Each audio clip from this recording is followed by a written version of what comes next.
Hi guys! Welcome to my channel. Kung bago ka pa lang sa channel ko, huwag kalimutan mag-like and subscribe. And hit mo na rin ang notification bell. Ang video na to ay para po sa mga professional OFW na nagtatrabaho dito sa Cyprus. Like engineers, technician, mga mechanic. So, bago tayo magsimula, intro muna.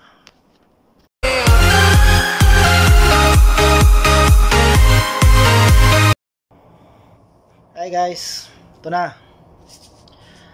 Bago kayo pupunta dito sa Cyprus, pipirma ng kontrata ninyo, siyempre alamin nyo yung sinasahod ninyo, sasahurin dito sa Cyprus. Magkano yung offer mo sa employer. Ang minimum na offer kasi dito sa mga professionals, 2,500 euro or more or less. Pero minimum talaga 2,500. Yun ang bigayan.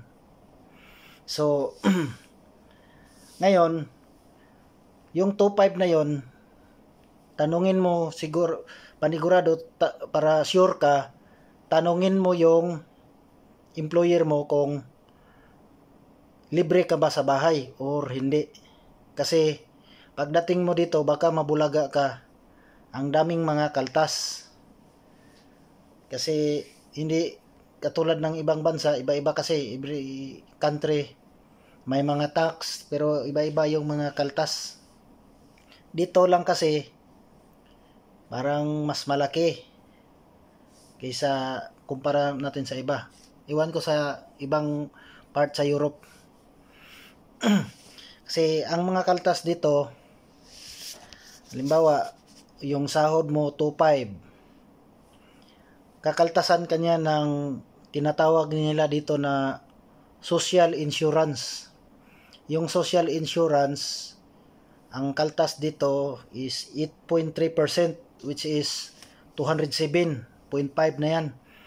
Pero yung social insurance, may counterpart ang company ninyo yan. Kung 207 sa kaltas sa inyo, 207 din sa employer. Parang sa atin yan sa Pinas, parang SS yan. Kasi pag tanda mo, yan na yung pension mo. Ganon. Tapos, yung tax nila dito, income tax, mataas din. Nasa 9.5. So, yung 2.5 mo, times 9.5, so nasa mga 237.5. Tapos, mayroon din silang tinatawag dito na GC, yung sa health insurance nila. Yung magpa-check up ka, libre na yung check up, pero magbayad ka monthly ng 75.53 ba yun? Yun, 0.5. Ganun din ang kaltas nila. So, kung pipirma ka, bago ka pipirma sa kontrata mo, dapat siguraduhin mo talaga yung mga yung mga makaltas. Tapos ikumpara mo sa previous mong tinatrabahuan kung lugi ka ba o hindi, para sure ka na may kita ka. Tapos siguraduhin mo rin na libre ka sa bahay, kasi ang bahay dito mag-rent siya ng nasa 600 to 800 euro. Pero ilagay na lang nating 700 para safe, nasa gitna. 700 yung bahay mo, housing budget. Tapos transport mo dito kahit 50 euro isang buwan. Kasi may mga card naman dito na mabibili daw, nasa 40 yata. Ano yon? Isang buwan na yon. Pero yun nga, ang bus din dito, isang oras yata ang interval. Matagal. Tapos yung sa pagkain mo, kung magtipid ka talaga, hindi pa kasama tong mga bisyo-bisyo dito, mga sigarilyo, tsaka inom, nasa mga 200 tipid ka na. Pero gusto mong maluwag-luwag talaga, budget mo talaga nasa 250. Yun ang budget mo sa pagkain. So, ngayon, ang budget mo ngayon sa pagkain, sa transport, at saka sa housing, so nasa mga 1,000 na. Kasi 700 sa housing, 50 sa transport, tapos 250 sa pagkain, so 1,000 na. Ngayon, yung mga deduction naman, mga insurance, so sa social insurance, 207, sa income tax, 237.5, tapos sa GC, 75. So, ang deduction mo lahat, aabot ng 520. So, 520.5, yung 25 mo minus 520.5, so ang natira mo na lang is 1,979.5 na lang. Ngayon, yun na lang yung sasahurin mo. Tapos, kung hindi ka pa libre sa bahay,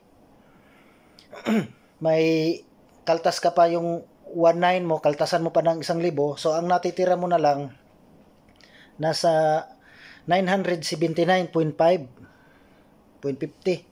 So, i-times natin ng 60, kasi 60 ang palitan ngayon, nasa 58,770. So, yun na lang yung natitira mo sa sahod mo, mapadala mo.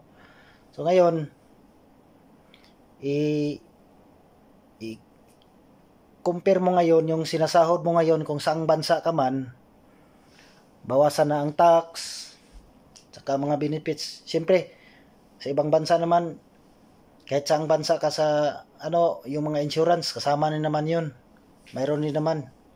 So, ikumpara nyo yung mga insurance, mga benefits, at saka yung tax, kung magkano ba yung kaltas nyo dyan, bago kayo pumunta dito. Kasi, wala namang, naghanap ako dati bago ako pumunta dito, wala akong nakikitang mga Filipino professionals na gawa ng video about sa mga taxes, mga dito. Kaya sinubukan ko. Yun na kita ko pagdating ganito pala yung kasi kadalasan nakita ko sa mga video sa mga domestic helper. Yun kadalasan yung wala akong nakikita pa. So ngayon na find out ko na sa sarili ko na ganito pala yung dito kitaan sa mga professionals like engineers, mechanics, ganon. Kaya kung bago ka, dapat anuhin mo na talaga yung mataas-taas na sahod. I-bargain mo na yung sarili mo kasi pagdating dito, baka malugi ka sa tax tapos malayo pa dito. Malamig din pag winter, so sacrifice ka talaga dito. So yun lang guys. Kung may iba pa kayong mga tanong about sa mga dito, comment nyo lang sa baba tapos sasagutin natin. Maraming salamat at see you next time. Bye.